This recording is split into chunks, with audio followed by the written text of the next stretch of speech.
प्रथम अध्याय का नाम अर्जुन विषाद योग है।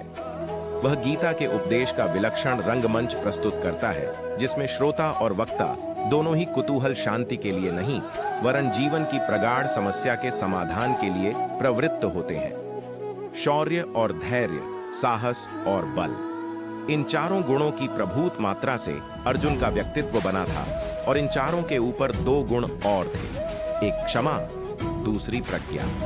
बल प्रधान क्षात्र धर्म से प्राप्त होने वाली स्थिति में पहुंचकर सहसा अर्जुन के चित्त पर एक दूसरे ही प्रकार के मनोभाव का आक्रमण हुआ, कार्पण्य का। एक विचित्र प्रकार की करुणा उसके मन में भर गई और उसका क्षात्र स्वभाव लुप्त हो गया। जिस कर्तव्य के लिए वह कटिबद्ध हुआ था, उससे वह विमुख हो गया। ऊपर से देखने पर तो इस स्थिति के पक्ष में उसके तर्क धर्मयुक्त जान पड़ते हैं, किंतु उसने स्वयं ही उसे कार्पण्य दोष कहा है और यही माना है कि मन की इस कायरता के कारण उसका जन्म सिद्ध स्वभाव उपहत या नष्ट हो गया था।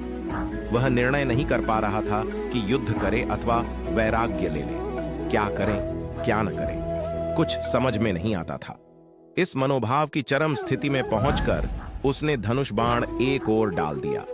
कृष्ण ने अर्जुन की वह स्थिति देखकर जान लिया कि अर्जुन का शरीर ठीक है, किंतु युद्ध आरंभ होने से पहले ही उस अद्भुत क्षत्रिय का मनोबल टूट चुका है। बिना मन के यह शरीर खड़ा नहीं रह सकता। अतएव कृष्ण के सामने एक गुरु कर्तव्य आ गया। अतः तर्क से, बुद्धि से, ज्ञान से, कर्म की चर्चा से, विश्व के स्वभाव से, उसमें जीवन की स्थिति से, दोनों के नियामक अव्यय पुरुष के परिचय से और उस सर्वोपरि परम सत्तावान ब्रह्म के साक्षात दर्शन से अर्जुन के मन का उद्धार करना, यही उनका लक्ष्य हुआ। इसी तत्व चर्चा का विषय गीता है। पहले अध्याय में सामान्य रीति से भूमिका रूप में अर्जुन ने भगवान से अपनी स्थिति कह दी।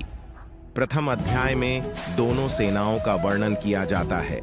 शंख बजाने के पश्चात अर्जुन सेना को देखने के लिए रथ को सेनाओं के मध्य ले जाने के लिए कृष्ण से कहते हैं। तब मोहयुक्त हो अर्जुन कायरता तथा शोक युक्त वचन कहता है।